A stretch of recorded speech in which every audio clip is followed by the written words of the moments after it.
Hola, ¿qué tal? Buen día. Ya vamos a comenzar.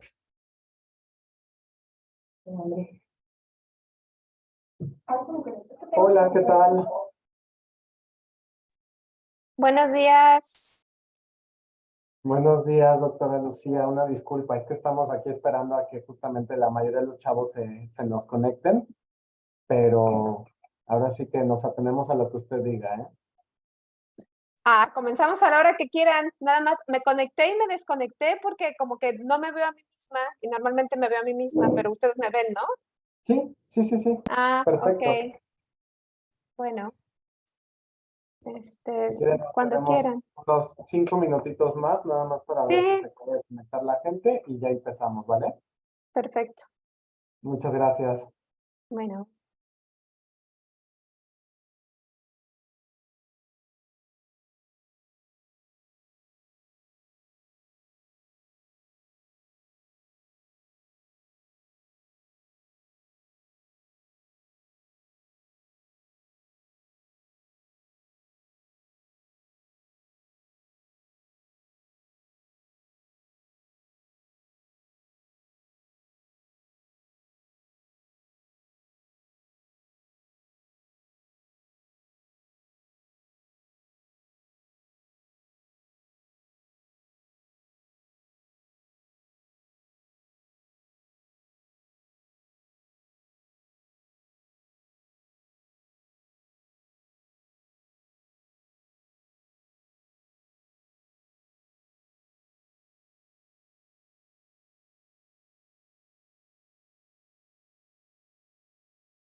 Bueno, vamos a dar inicio a la conferencia. Buenos días a todos los presentes y bienvenidos a la jornada de conferencias de Unintermun 2022. A nuestro honorable presidium, el director del Departamento de Relaciones Internacionales, el licenciado César Hernández Alcántara, el secretario general de Unintermun, André Demián Salazar Rodríguez. Les damos la bienvenida a todos los que nos acompañan de manera virtual. A nombre de la Universidad Internacional, el Departamento de Relaciones Internacionales y del Comité de Unintermun 2022, les doy la más cordial bienvenida. El modelo de Naciones Unidas, Unintermun, tiene como principal objetivo fomentar la paz, las negociaciones y la solución pacífica de las controversias en todos sus delegados, creyendo firmemente en que esta experiencia será enriquecedora para su formación profesional. Es un gran honor para mí presentarles la ponencia titulada Derechos Humanos y la Solidaridad Internacional, una perspectiva desde el Alto Comisionado de las Naciones Unidas, impartida por la maestra Lucía de la Sierra, oficial de Derechos Humanos en la Oficina del Alto Comisionado de las Naciones Unidas para los Derechos Humanos en la sede de Ginebra, Suiza. Maestra, le damos la más cordial bienvenida y agradecemos que se encuentre el día de hoy con nosotros. La maestra Lucía de la Sierra actualmente apoya el mandato del mecanismo de expertos sobre el derecho al desarrollo y anteriormente trabajó con los procedimientos especiales del Consejo en Derechos Humanos de la ONU en los mandatos del derecho a la salud, a la educación, a los derechos de las personas defensoras de los derechos humanos, entre otros. La maestra Lucía cuenta con vasta experiencia en materia de derechos humanos, trabajando con las Naciones Unidas en diferentes lugares del mundo y con diferentes funciones que van desde el monitoreo e investigación de violaciones de derechos humanos en el terreno, análisis, elaboración de informes a diversos organismos de la ONU y asistencia técnica en el terreno. Antes de trabajar con las Naciones Unidas, la maestra Lucía trabajó en la Secretaría de Desarrollo Social en México, en la formulación y evaluación de políticas sociales. La maestra Lucía tiene una maestría en Administración y Políticas Públicas por el Centro de Investigación y Docencia Económica, una especialización en Políticas Públicas por la Universidad de Carolina del Norte en Chapel Hill y una licenciatura en Ciencias Políticas y Administración Pública por la UNAM, entre otros muchos logros y participaciones. Cedo la palabra a la maestra de la Sierra para dar inicio a su ponencia. Adelante, maestra. Muchas gracias a todos. Sé que es un día difícil para estar aquí, así que les agradezco que estén todos participando en esta ponencia y también muchas gracias por haberme invitado. Quizá debí haber dicho al principio, soy de Cuernavaca, entonces estoy como muy contenta de estar aquí con ustedes, ¿no? Ahora me estoy conectando desde Ginebra porque ahora vivo aquí y acá trabajo. La primera cosa, como Naila, ¿pronuncias tu nombre? ¿Cómo pronuncias tu nombre? Naila Abigail. La tengo aquí. Ay. Najla. ¿Perdón? Najla. Najla, perfecto. Najla, perfecto. Como Najla lo decía y también como soy maestra, no tengo doctorado y me gustaría como aclararlo desde el principio porque a las personas que han hecho doctorado hay que reconocerles que han hecho doctorado, pero quizá también decir si alguno de ustedes después tienen interés en trabajar en Naciones Unidas, no es como, obviamente es muy bueno tener doctorado, pero no es como completamente indispensable. Entonces, soy un ejemplo viviente de ello, ¿no? Es decir, que vale un poco más la experiencia y el trabajo que se hace. Entonces, he preparado una presentación que entiendo puedo compartir aquí si doy a compartir mi pantalla. ¿Me pueden decir cuando ya la vean? Sí, la vemos. Perfecto. Entonces, y esto creo que lo puedo minimizar. No soy muy buena para el Zoom. Ahí está. Entonces, bueno, el día de hoy les voy a hablar de los derechos humanos y la solidaridad internacional, una perspectiva desde el Alto Comisionado de Naciones Unidas para los Derechos Humanos.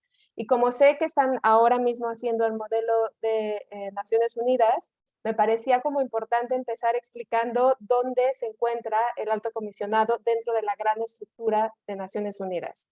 Naciones Unidas es una estructura bastante complicada con diferentes órganos, pero tiene algunos órganos que son los órganos principales. Entonces, me pregunta. Y lo que hice fue una especie de esquema que ahora mismo ustedes están también representando. El órgano principal es la Asamblea General, donde se encuentran los 193 países y estados miembros de Naciones Unidas, ¿no? Hay otros órganos muy importantes como es el Consejo de Seguridad Social, el Consejo Económico y Social, y voy a mencionar el que me corresponde más a mí, que es el Consejo de Derechos Humanos, ¿no? Que todos estos están ligados a la Asamblea General y son órganos, lo que nosotros llamamos, o que es muy común llamar en Naciones Unidas, órganos intergubernamentales. Es decir, que los estados, los países están representados en ellos. Asimismo, la Asamblea General nombran cada cierto tiempo a un secretario general, como ya lo saben, y el secretario general es un funcionario internacional de Naciones Unidas, no representa el interés de un país en particular, sino que lo que tiene que hacer es implementar lo que la Asamblea General y los órganos de Naciones Unidas le piden que hagan. Entonces, el secretario general en sus funciones de implementación de lo que le pide la Asamblea General y los demás órganos de Naciones Unidas, tiene como otras instancias y otras organizaciones que le ayudan a llevar a cabo esas funciones. Y una de estas organizaciones es la Oficina del Alto Comisionado, lo tengo en inglés, pero está aquí señalado en rojo, la Oficina del Alto Comisionado de Naciones Unidas para los Derechos Humanos, que en sus siglas en inglés es OHCHR, que es el rectángulo, el cuadrado más bien rojo que está ahí. Entonces, lo que hace la oficina es parte del secretariado.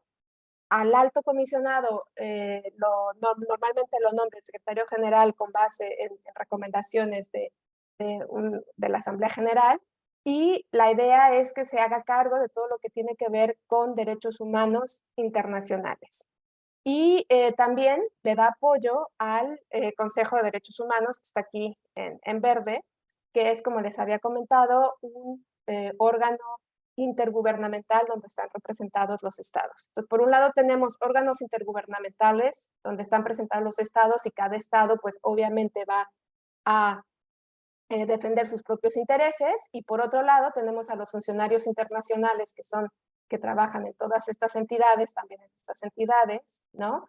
Que lo que hacen es implementar lo que los estados les piden que implementen, y bueno, también tener como sus propias opiniones y análisis sobre diferentes temas. En el caso del Alto Comisionado de Derechos Humanos, pues en el tema de derechos humanos.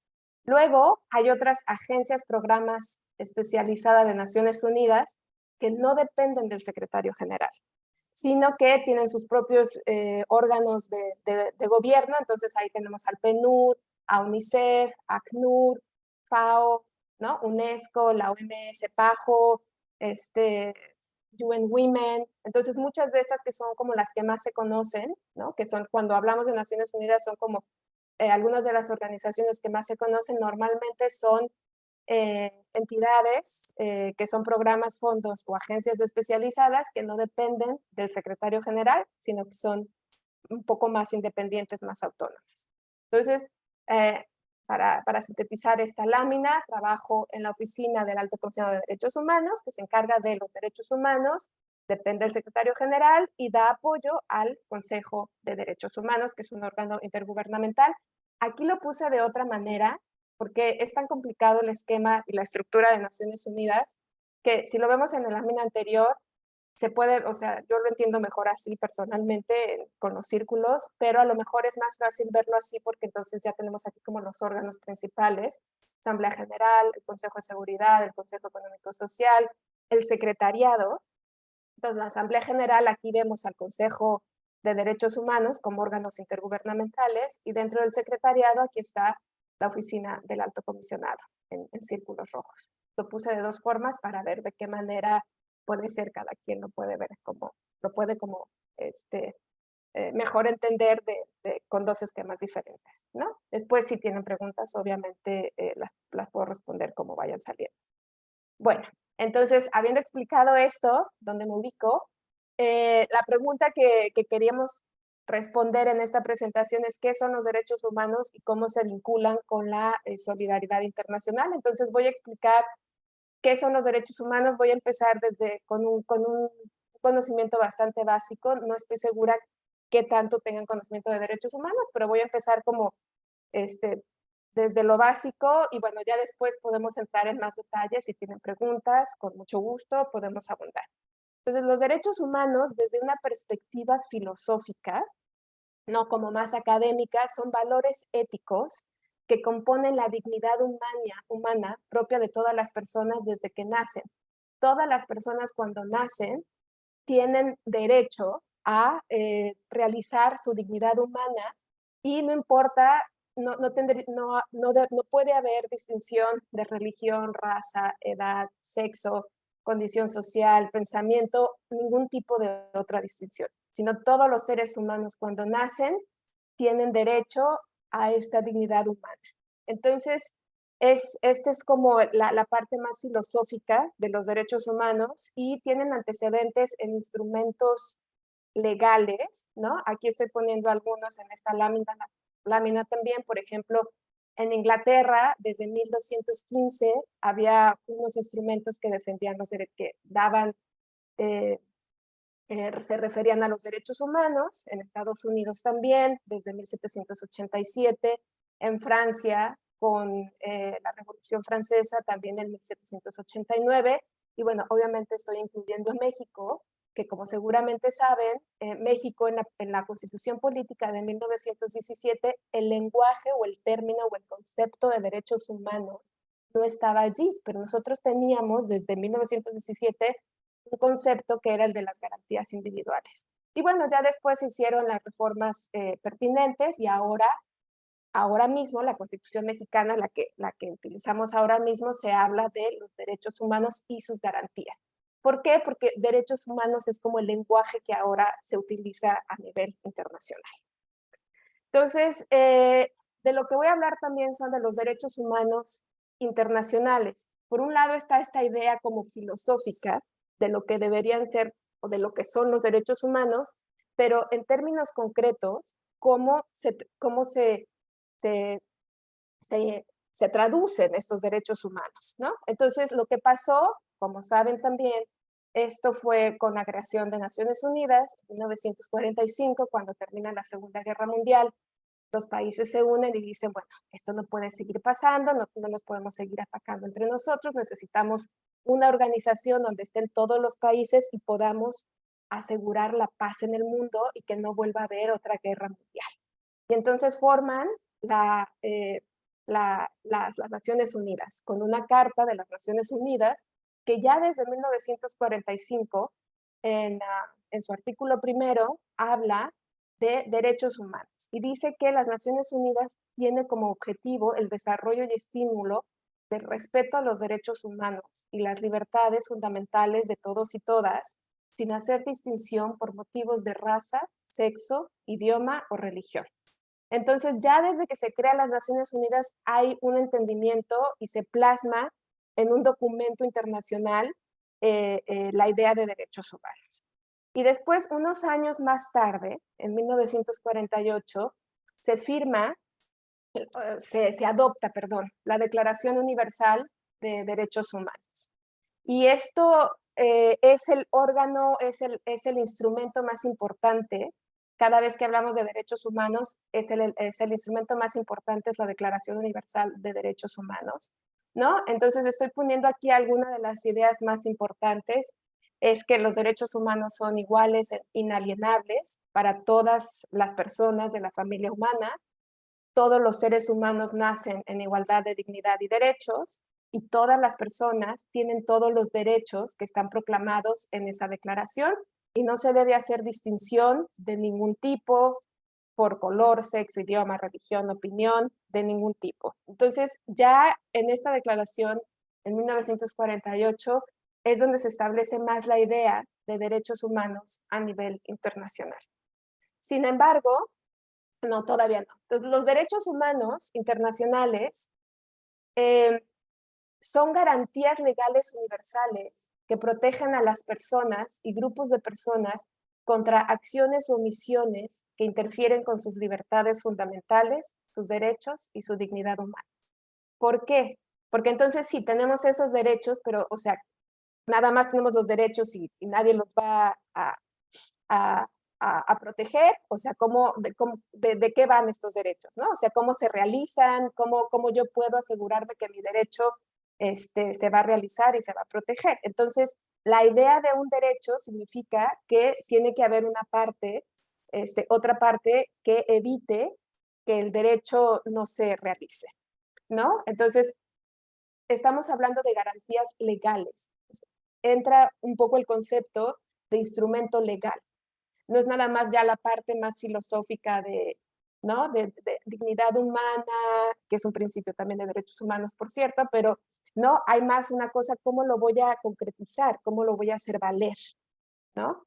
El otro principio como importante es que todos los derechos humanos son indivisibles, interdependientes e interrelacionados, es como un mantra que repetimos los que trabajamos en derechos humanos, pero básicamente lo que quiere decir que no importa el tipo de derecho del que estamos hablando, puede ser un derecho civil, cultural, económico, político, social, todos esos en conjuntos se necesitan para que las personas puedan vivir en dignidad, ¿no? Y entonces estos derechos no se pueden jerarquizar, o sea, no puedes decir que este derecho es más importante que este otro derecho, porque todos los derechos como están interrelacionados, necesitan de todos los demás de alguna manera para poder realizarse. Hay un ejemplo muy simple de uno de los temas que más conozco, por ejemplo, el derecho a la salud.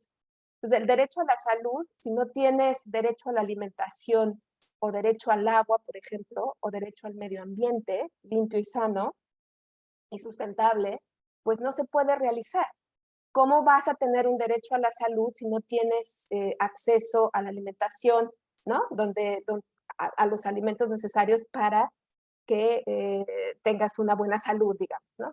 Habría que hacer una definición que el derecho a la salud no es una buena salud, pero son elementos que ayudan a la realización de los derechos. Entonces, un derecho va a permitir que otros derechos se realicen. Por eso es que los derechos están interrelacionados. Entonces, como les hablaba ya antes, la idea de derecho tiene que ver con leyes y con que las personas tienen derechos, pero hay otra parte que tiene que garantizar ese derecho. Entonces, en el lenguaje de derechos humanos hablamos de garantes de derechos y titulares de derechos. ¿Quiénes son los titulares de derechos? Todas las personas. Todas y cada una de las personas, por el hecho de haber nacido, son titulares de derechos. Y los garantes de derechos normalmente son los estados, los gobiernos. Pero como seguramente saben, gobierno y estado no es lo mismo. El gobierno es nada más la parte ejecutiva y el estado implica también la parte el poder legislativo, el poder judicial. Entonces, el estado completo tiene la obligación de garantizar que se realicen los derechos humanos desde un punto de vista internacional. Entonces, los garantes de derechos, que son los estados, normalmente tienen una responsabilidad y deben de cumplir con esta responsabilidad. ¿Hacia quiénes tienen la responsabilidad? Hacia los titulares de derechos. Y los titulares de derechos, ¿qué es lo que pueden hacer? Pues no nada más beneficiarse y gozar del derecho, sino también cuando el derecho no está realizado, pues tienen el derecho de reclamar o de demandar que se realicen esos derechos. Entonces es como un círculo, ¿no? Los garantes de derechos cumplen obligaciones de derechos humanos hacia los titulares de derechos y si no se cumplen, pues los titulares de derechos deberían demandar que se cumplan. Entonces, ¿cómo se hace esto? Normalmente a través de la participación de los titulares y la rendición de cuentas de los garantes de derechos. Es el escenario ideal. Podríamos entrar en detalle entre qué tanto se hace, cómo se hace, qué tanto no se hace, pero este es un poco el marco. Entonces, cuando hablamos de derechos, no estamos hablando de una cosa ambigua, estamos hablando de algo que está en una ley muy específico. Ahora voy a hablar un poco más de eso y después les voy a poner como ejemplos. Aquí la tengo justamente. Entonces, los derechos humanos están reflejados en normas y estándares internacionales. Quiere decir que están reflejados en instrumentos legales internacionales. Como ya les habíamos hablado al principio, lo más importante, el instrumento más importante es la Declaración Universal de Derechos Humanos, que se adoptó en 1948, perdón, lo tengo en inglés. Y después de esto se adoptaron los dos pactos internacionales de derechos humanos más importantes, que es el Pacto de Derechos Civiles y Políticos y el Pacto de Derechos Económicos, Sociales y Culturales, que son los que están a la izquierda, aquí en verde. Y después de eso se empezaron a generar otros tratados internacionales de derechos humanos que están ya sea relacionados con fenómenos como la discriminación racial, la tortura o la desaparición forzada, que son fenómenos, pero también existe otra serie de tratados que tienen que ver con grupos específicos y que defienden los derechos de grupos o grupos de población específico, como los derechos de las mujeres, los derechos del niño, los derechos de los trabajadores migrantes y los derechos de las personas con incapacidad. Entonces, ahí están también un poco los años para que vean. Entonces, cuando estamos hablando de derechos, tenemos que ver si ese derecho está protegido e incluido en cualquiera de estos tratados. Entonces, a veces yo tengo amigos o amigas que dicen, ay, es que mi derecho fue violado. ¿Cuál derecho? Pues, no sé, mi derecho a que la tienda de al lado me hizo pagar más por este producto que no tenía yo que pagar. Pues ese no es necesariamente un derecho humano, es un derecho que tiene que ver con otro marco diferente, legal. Los derechos humanos a nivel internacional tienen que ver con estos tratados. Entonces, cada vez que uno piensa en un derecho, tiene que ver si está incluido y protegido en uno de estos tratados o no. Por ejemplo, hay derechos otra vez como el derecho a la salud, que están protegidos en muchos tratados. El derecho a la salud de todas las personas está incluido en el Pacto Internacional de Derechos Sociales, Económicos y Culturales, pero también está incluido en la Convención de Derechos de las Mujeres, en la Convención de Derechos del Niño, en la Convención de Derechos de los Trabajadores Migrantes. ¿Por qué? Porque las mujeres, los niños y los trabajadores migrantes tienen derecho a la salud y también se debería de proteger de manera específica y diferenciada o son diferentes, ¿no? Entonces, derechos humanos tiene que ver con tratados, tiene que ver con leyes, tiene que ver con personas que tienen derechos y con estados o garantes que hacen cumplir esos derechos. Bueno, aquí otra vez lo puse, estos son los 9 tratados internacionales fundamentales de los derechos humanos y son los tratados fundamentales básicos en los que se basa y que tienen funciones vinculantes con los estados. Cuando hay una función vinculante significa que el estado tiene el deber y la obligación de hacer cumplir y valer y proteger ese derecho que está incluido en esa convención.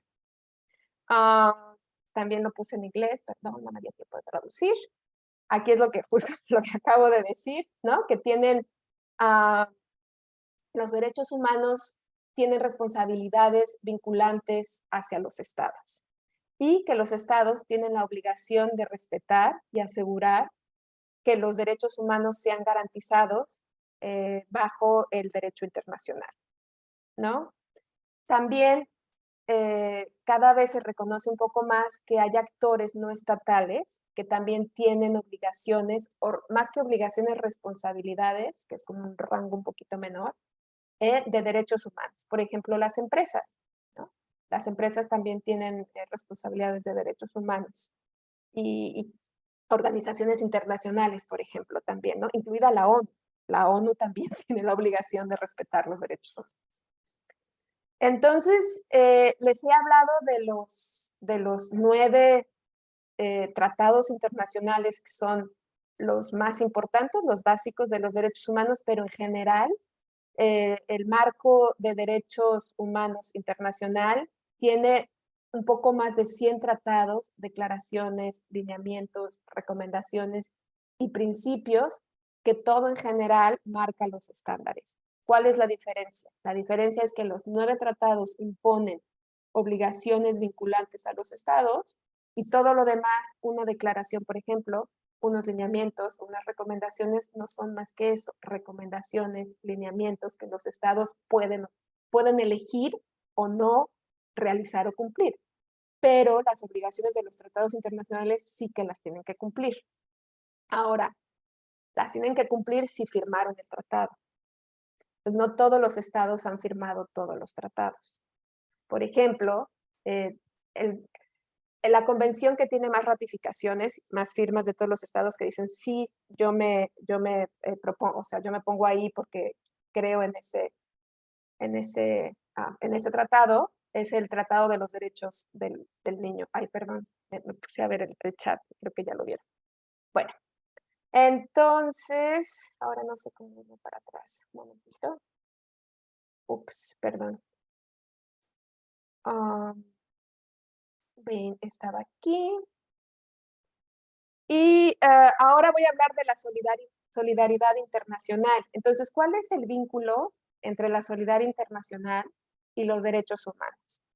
La solidaridad internacional es la expresión de un espíritu, o sea, desde un punto de vista más filosófico, académico, es la expresión de un espíritu de unidad entre las personas, los pueblos, los estados y las organizaciones internacionales, y abarca la unión de intereses, propósitos, acciones y el reconocimiento de las diferentes necesidades y derechos para lograr objetivos comunes. La solidaridad internacional es un principio más que un derecho necesariamente, ¿no? Y la idea se utiliza cada vez más dentro del marco de derecho internacional contemporáneo, y la idea es que prevenga y elimine asimetrías y desigualdades entre y dentro de los estados, que genere confianza y respeto entre los estados y agentes no estatales, y que promuevan un orden social e internacional donde se realicen todos los derechos. Pero la pregunta, ¿es la solidaridad internacional un derecho humano? Como les he dicho, lo primero, para poder responder esa pregunta, lo primero que tendríamos que decir es ver, ¿la solidaridad internacional está incluida en alguno de los tratados, de los 9 tratados fundamentales de derechos humanos? Y la respuesta, ya se los digo, es no. La solidaridad internacional es un derecho que establece obligaciones vinculantes a los estados y a los titulares de derechos. La respuesta es no. Pero entonces, ¿cómo se relaciona la solidaridad internacional con los derechos humanos? Bueno, el Consejo de Derechos Humanos decidió crear en 2005 un experto independiente como parte de los mecanismos de procedimientos especiales del Consejo de Derechos Humanos, un experto independiente sobre la solidaridad internacional. Entonces, ha habido 3 expertos y expertas hasta ahora, desde entonces, porque cada quien dura 6 años más o menos en el mandato, y lo que hizo este experto en un momento fue un borrador de declaración sobre la solidaridad internacional, porque lo que quería el experto es que la solidaridad internacional se estableciera como un derecho. Y para que se establezca como un derecho, pues primero se tendría que hacer una declaración y después un tratado. Pero no existe ahora mismo una declaración, hay un borrador de declaración, y tampoco hay un tratado sobre solidaridad internacional. ¿Qué es lo que sí hay? Lo que sí hay otros instrumentos ligados a la solidaridad internacional. Pero cuando hablamos de solidaridad internacional lo tenemos que traducir en un derecho y en una obligación. Y cuando lo traducimos, como se traduce, es como el deber de cooperar. Y uno de los instrumentos que protege el deber o que impone el deber, la obligación de cooperar a los estados entre sí, es el marco del derecho al desarrollo, que cuenta con una declaración. Pero, como ya vimos, una declaración no es vinculante, es más como una serie de principios y de guías para los estados que pueden o no pueden seguir. Entonces, ¿qué ha pasado con esto de esta Declaración del Derecho al Desarrollo, que entre otras cosas establece el derecho de cooperar? O sea, la idea de cooperar es que unos estados cooperen con otros, y a eso le llamamos solidaridad internacional. Por ejemplo, ahora en el marco del COVID y de las vacunas, la idea es que los estados que tenían más dinero y que tenían las fórmulas para las vacunas, se lo pudieran por favor pasar a los estados que no tenían dinero y no tenían las fórmulas de las vacunas. Si ellos hubieran pasado eso sin toda la necesidad del marco, porque hay todo otro marco internacional de comercio internacional que establece que hay toda una serie de requisitos que se tienen que cumplir, la idea era que eso no se cumpliera porque era una pandemia y se estaba muriendo la gente, lo hubieran podido pasar sin ningún tecnicismo para que los estados más pobres pudieran producir sus propias vacunas, porque entonces ya con la fórmula lo podían producir. Estados como India, por ejemplo, relativamente pobre, pero que tiene toda una industria farmacéutica con capacidad para producir vacunas. No se ha hecho, no se hizo. Entonces, este es como un ejemplo de cómo la solidaridad internacional, desde el marco de derechos humanos y el deber de cooperar, se hubiera podido establecer. Bueno, entonces, este marco internacional, que ahora mismo está en la declaración, hay países que están tratando de que la declaración se convierta en una convención. Si se convierte en una convención, habrá un tratado. Y si hay un tratado, los estados tendrán obligaciones vinculantes. Sobre todo el marco del derecho al desarrollo, que no es nada más el deber de cooperar, tiene otros, pero no voy a entrar en ese detalle.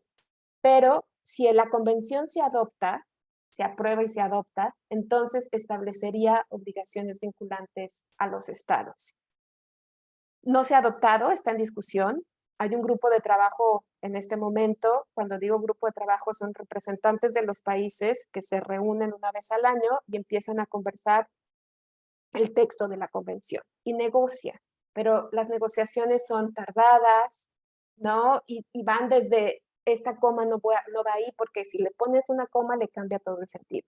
Y se pueden tener discusiones sobre una sentencia, un párrafo nada más, por ejemplo, durante horas y horas, porque no, esta palabra no va ahí, mejor utiliza esta otra palabra. Entonces son asociaciones cuando se crean estas convenciones que tardan mucho, y bueno, ahora mismo están en esas negociaciones en Ginebra. Se reúnen una vez al año y les puedo responder preguntas si tienen preguntas al respecto. Entonces, bueno, otra vez en inglés, perdón, voy saltando de inglés a español. Eso es todo. Yo quería dejar tiempo para preguntas y respuestas. Hubiera querido hablar menos, me pasé un poco, pero para mí es importante como escuchar sus preguntas, si tienen preguntas de otras cosas también, ¿no? Por favor, adelante. Gracias. Muchas gracias, Pues, maestra.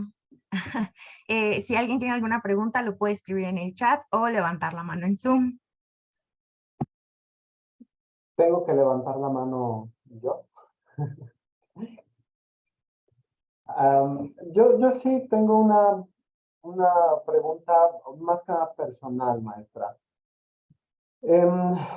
Hoy en día hay muchos estados que sacrifican derechos humanos por practicidad, por desarrollo. No sé, se dejan caer en esta triste trampa de que a través del desarrollo, del sacrificio de derechos humanos van a empezar a conseguir como que un avance en distintas agendas nacionales, ¿no? En El Salvador lo están haciendo porque creen que con el sacrificio de derechos humanos están protegiendo los derechos humanos de la población.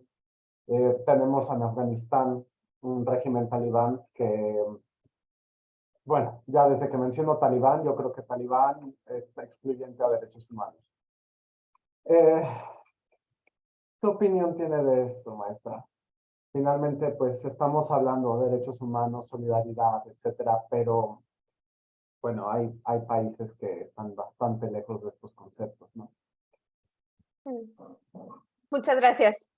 Bueno, sí, estas son discusiones del día a día en la oficina del alto comisionado y desde diferentes formas. Entonces, lo único que el alto comisionado y los mecanismos de derechos humanos pueden hacer es el señalamiento de cómo se están, ¿no? Que cómo se están violando estos derechos y recomendaciones de qué es lo que deberían de hacer los estados. Lamentablemente, no existe en inglés es enforcement, perdón. Poder llevarlo a cabo, sí, Sí, gracias. O sea, una forma de obligar a que los estados cumplan con esos derechos. Entonces, lo que existe dentro del mecanismo, dentro de todos los mecanismos de derechos humanos, el instrumento que más se utiliza, como no hay una corte de derechos humanos a nivel internacional, el sistema interamericano tiene una corte y es uno de los que tiene cortes. el sistema africano también, pero esos son sistemas regionales. Entonces, por ejemplo, Afganistán, pues obviamente no está sujeto al sistema interamericano, ¿no? Ni al africano, ¿no? Claro. Entonces, lo que la parte internacional pueden hacer es solamente hacer esos señalamientos de lo que no está bien. Y yo creo que las personas que trabajamos en derechos humanos tiene que ver con justicia bastante, ¿no? Entonces, sí, se señalan esas violaciones y se dice que no es posible que sacrificando derechos humanos o violando derechos humanos se puedan conseguir otros objetivos. Al final, o sea, como mencioné también, todos los derechos están relacionados. No puede haber un derecho al desarrollo si se viola el derecho a la participación y las libertades fundamentales de las personas, ¿no? Porque es parte de ello. Entonces, no sé si respondí a la pregunta, pero es, si estamos conscientes de todo eso, se hacen los señalamientos y es como, bueno, esperamos que las cosas cambien, pero parece que va para peor en general en el mundo más que para mejor. Bueno, están muy jóvenes los estudiantes todavía para empezar a hablar de pesimismo, pero...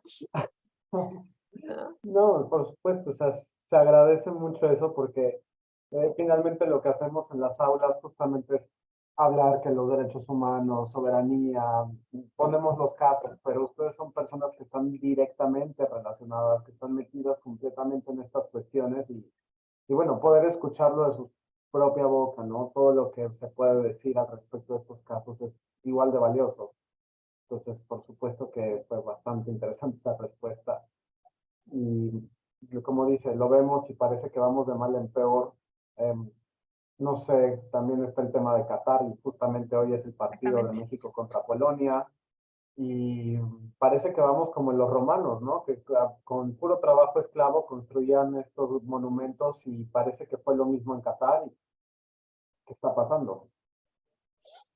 Exactamente. Quizás simplemente, quizás les voy a dar, después les voy a compartir la presentación y les voy a mandar un link donde hay comunicaciones, lo que llaman comunicaciones de los procedimientos especiales, donde analizan casos específicos de violaciones. No sé si han tenido acceso a eso, veo que dice que sí. Entonces, son muy buenos porque son cartas que mandan los procedimientos a los estados diciendo, ha pasado esto y se está violando este y este derecho, por esto, esto y esto y esto. Entonces, son análisis legales que son como, a mí me parecen muy interesantes y seguramente hay alguno de Qatar. Lo que pasa es que estas cartas se permanecen confidenciales por 3 meses y se hacen públicas hasta después de 3 meses, pero bueno, no es tanto tiempo de todos modos. Y si no, un montón de comunicados de prensa, ¿no? También diciendo esto, lo otro. Salió uno recientemente sobre Qatar, salió uno recientemente sobre Egipto, porque acaba de ser la COP27 también, ¿no? Entonces, es lo que hacemos. Name and shame, como dicen en inglés, ¿no? Nombrar y avergonzar a la gente, ¿no? Había otras manos levantadas por ahí. Najla, te dejo dar la palabra. Gracias. ¿Alguien que haya levantado la mano anteriormente?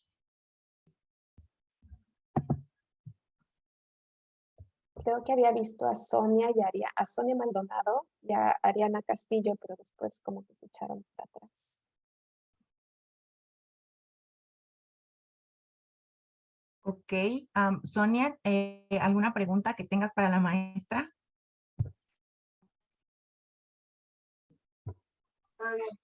Fueron aplausos. Gracias. Ok. Yo sí, bueno, yo más bien pido opinión, no una pregunta. Es que creo que nuestro internet está muy mal, pero soy.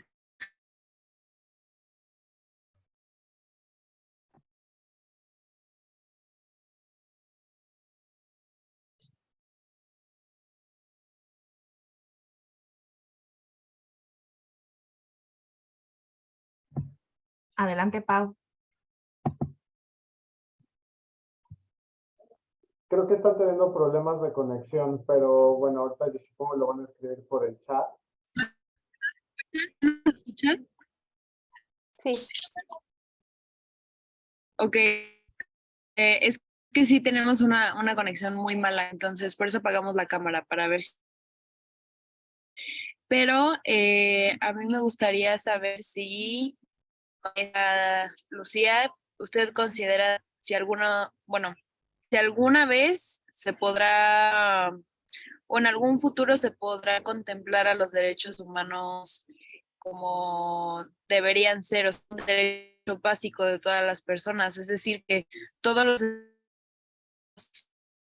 los países consideren realmente como derechos fundamentales a los derechos humanos, o sea, que se protejan y también se velen por ellos, pero completamente. O si estoy...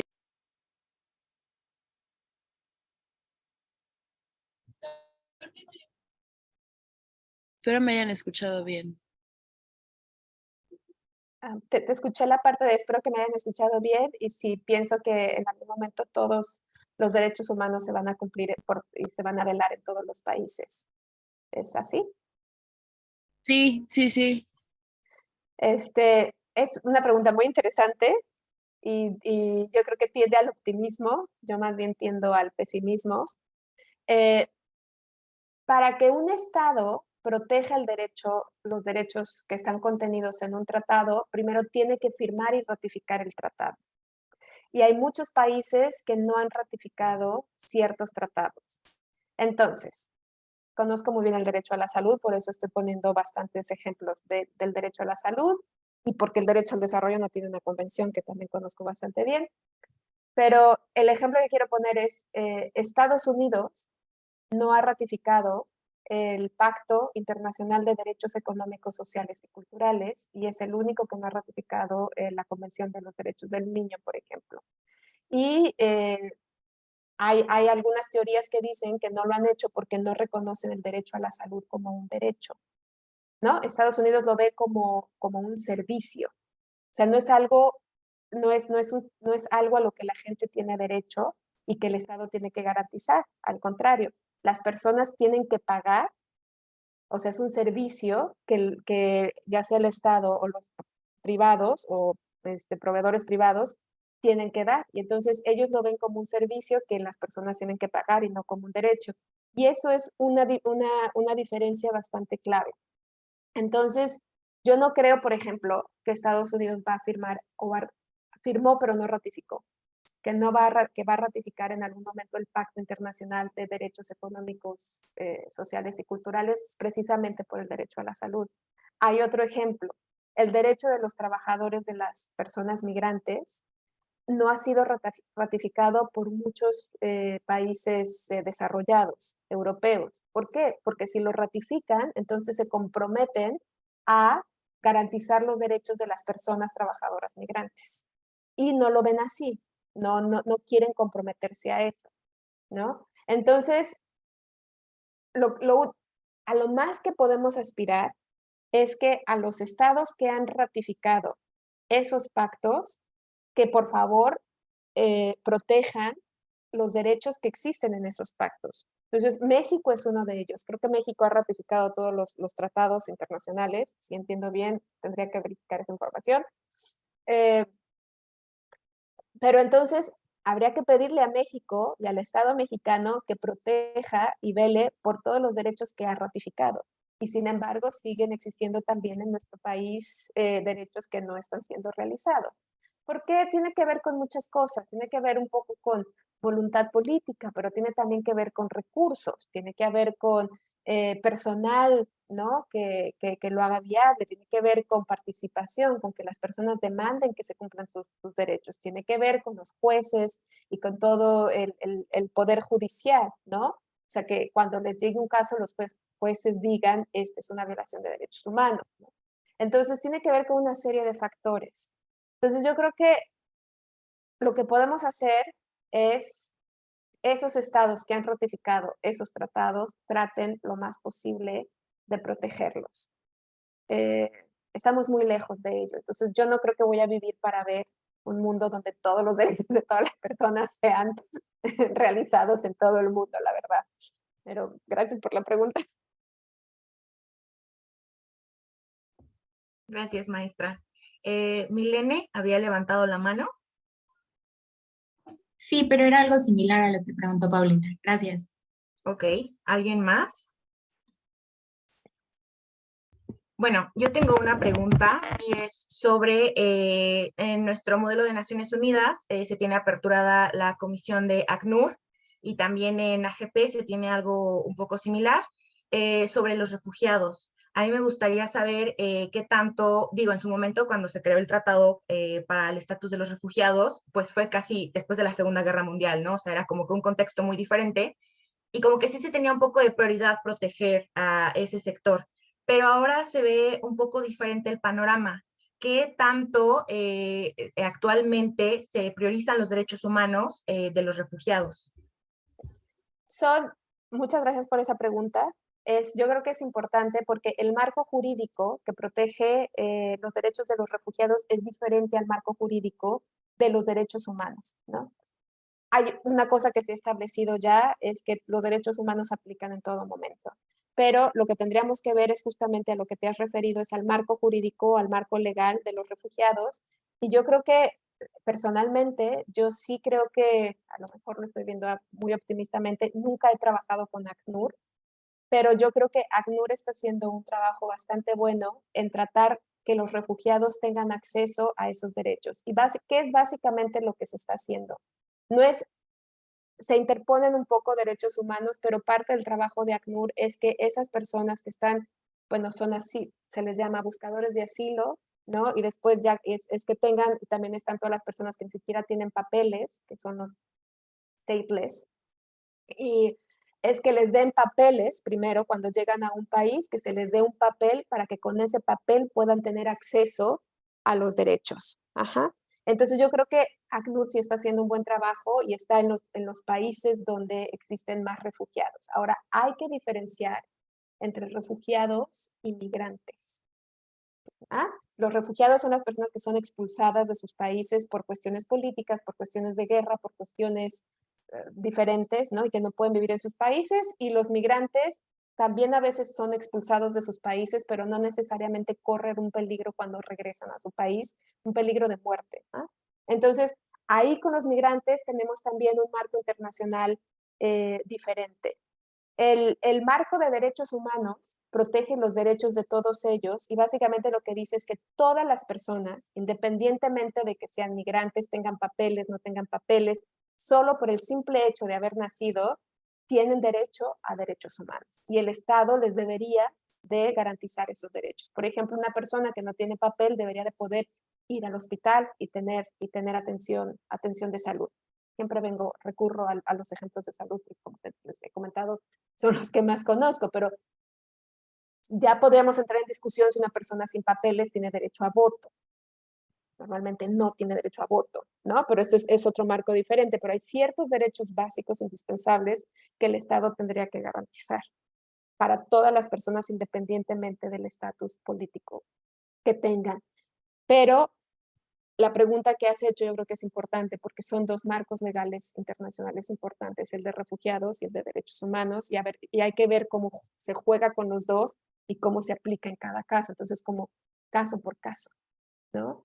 Pero sí veo que ACNUR hace un trabajo, la verdad. Bueno, y también una gran parte del trabajo de ACNUR es crear los campos de refugiados, ¿no? Entonces, las personas llegan a estos países, ¿no? Bueno, los ucranianos menos, porque llegaron a Europa y todos en Europa les abrieron las puertas, ¿no? Aquí en Suiza hubo mucha gente que los recibió en sus casas y así. Pero, por ejemplo, a los africanos que llegan a Italia o las personas que vienen del Medio Oriente y que empiezan a entrar a través de la parte de Europa del Este, ¿no? Donde ponen campamentos de refugiados y por lo menos les ofrecen un lugar donde dormir y les dan comida. ACNUR hace eso, ¿no? Me parece que hacen un buen trabajo, la verdad. No es suficiente, porque los problemas del mundo son muchos. Pero bueno, no sé si respondí la pregunta. Sí. Gracias. Muchas gracias. ¿Alguien más tiene una pregunta? Profa Lili.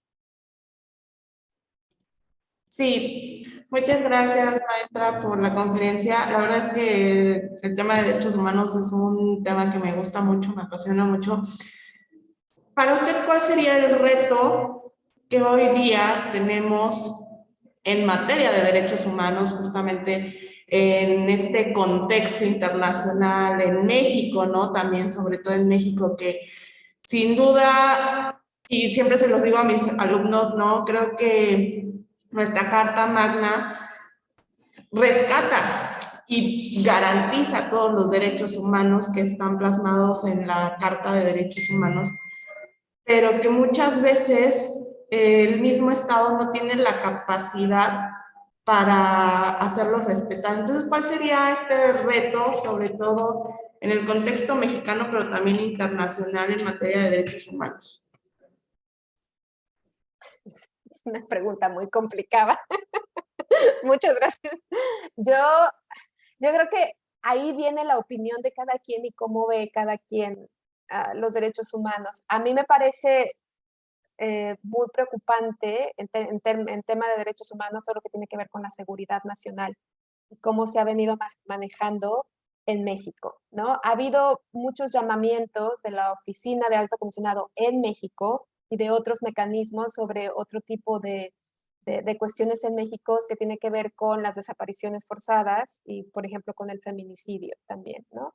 Pero a mí en lo personal, en un tema estructural, la parte de la seguridad nacional y la diferencia entre lo que tiene que ser la policía y lo que tienen que ser los militares, desde el punto de vista de derechos humanos está bastante establecido cómo tendrían que ser, y también creo que ha habido análisis del Alto Comisionado en México sobre esto en México en particular.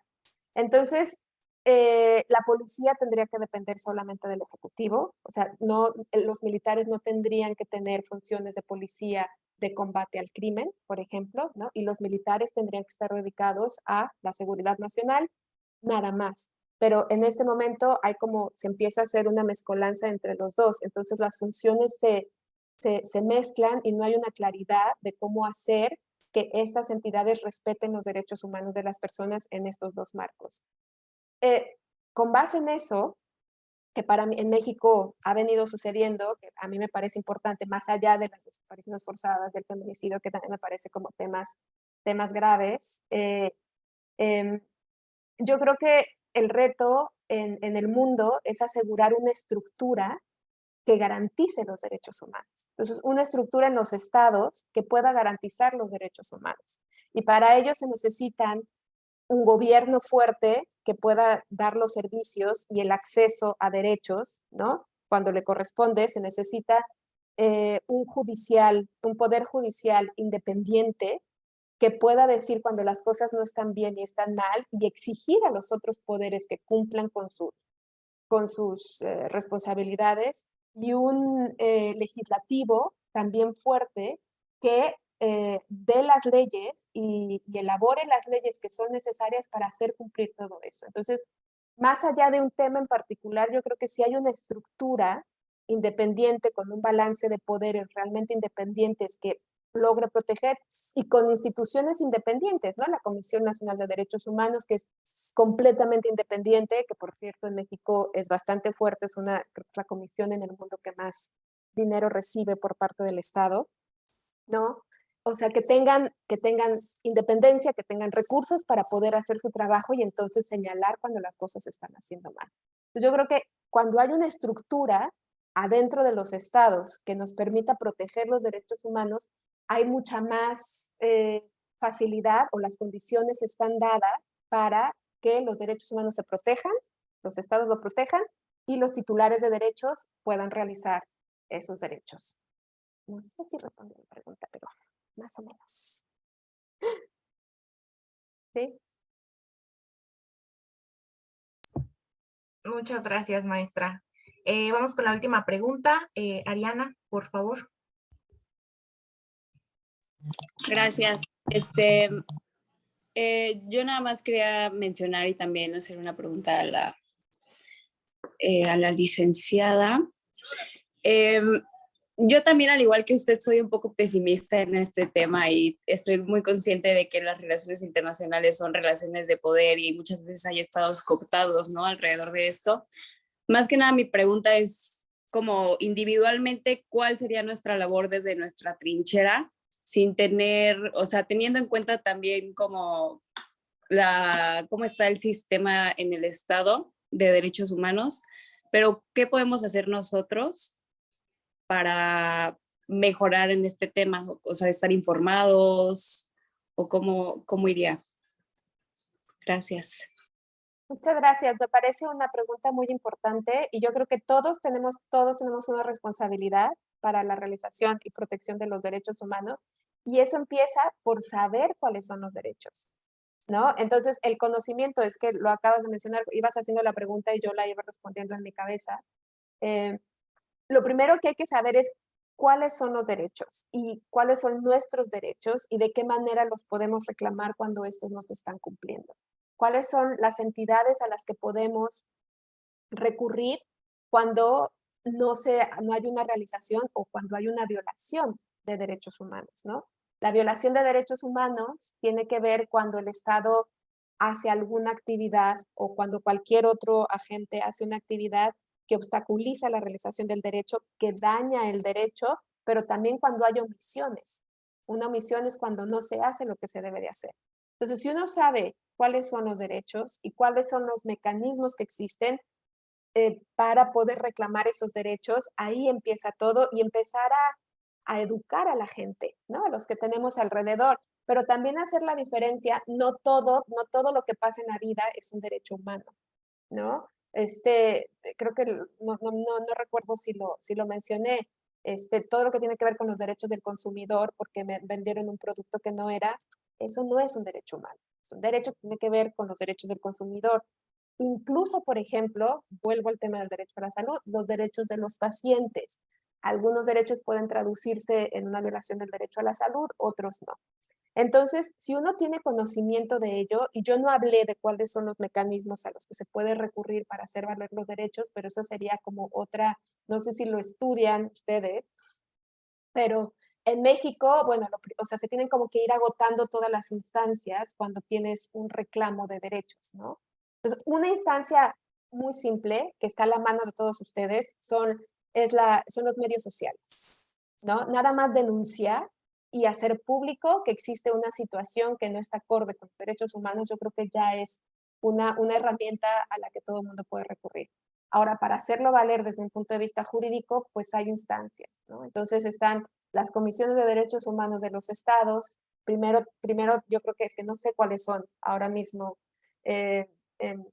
no lo estudié, pero normalmente hay mecanismos a nivel municipal, a nivel estatal, ¿no? A nivel de municipio, a nivel estatal, a nivel de estado, de los estados de la República en México, y luego están las instancias federales, ¿no? Como la Comisión de Derechos Humanos, y luego si la Comisión de Derechos Humanos no resuelve, pues están las instancias primero regionales y luego las instancias internacionales. Entonces, si hay el asesinato de un defensor de derechos humanos, por ejemplo, pues lo primero que habría que hacer es, yo creo que denunciarlo lo más que se pueda, porque esto, o sea, es absolutamente en contra de los derechos humanos, ¿no? Que se ataquen a los defensores de derechos humanos, y después ir recurriendo a las instancias conforme van y pedir respuesta de la primera instancia, no sé si hay municipal, a nivel estatal, las comisiones de derechos humanos, después ir a nivel federal y después ir a nivel regional, en el caso de México, a la Comisión Interamericana de Derechos Humanos, y si no se resuelve, a la internacional, o buscar los mecanismos al mismo tiempo, pero eso es ya la parte como más jurídica y más legal. Lo que está muy a la mano de todo el mundo es saber cuáles son los derechos, saber cuáles son los tratados, saber cuáles son los tratados que México ha firmado y denunciar cuando eso no se hace, ¿no? Y no confundir.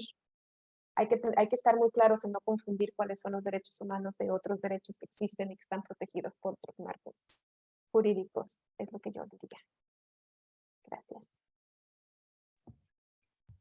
Muchas gracias, maestra. ¿Están viendo mi pantalla? Sí. Perfecto. Agradecemos a la maestra Lucía de la Sierra por su ponencia. Ha sido enriquecedora para todos aquí presentes y nos deja con ganas de aprender más sobre el tema. A nombre de la Universidad Internacional y del Comité Organizador de Unintermun 2022, le otorgamos el presente diploma que le haremos llegar a su correo electrónico más tarde. Y bueno, a través del Departamento Académico de Relaciones Internacionales se complace en otorgar el presente reconocimiento a la maestra Lucía de la Sierra por la conferencia impartida Derechos Humanos y la Solidaridad Internacional, una perspectiva desde el Alto Comisionado de las Naciones Unidas, impartida de manera virtual el día 22 de noviembre del 2022, en el marco preparatorio del modelo de Naciones Unidas, UNINTERMUN 2022. Una vez más, le agradecemos su participación en nuestro modelo y le hacemos la cordial invitación a volver a la Universidad Internacional cuando guste. Esta es su casa. Gracias. Muchas gracias. Muchas gracias a ustedes. Bueno, esto ha sido todo. Damos por concluida la primera conferencia de la jornada. Y bueno, nos vemos en la siguiente conferencia. Muchas gracias, maestra, y muchas gracias a todos los presentes. Gracias. Todo lo mejor para el resto de las jornadas. Que les vaya súper bien. Muchísimas gracias. Bueno, Muchas gracias, gracias. maestra, muchas gracias. Y ya sabe, aquí es su casa y cuando guste visitarnos, bueno, Morelos de por sí siempre ha sido su casa, así que aquí estamos Muchas más que gracias. encantados de recibirla. Muchas gracias. Por ahí me daré una vuelta cuando vaya en Por Navidad. favor, por favor. Ok. Bueno, gracias. Chao. Gracias. Bye.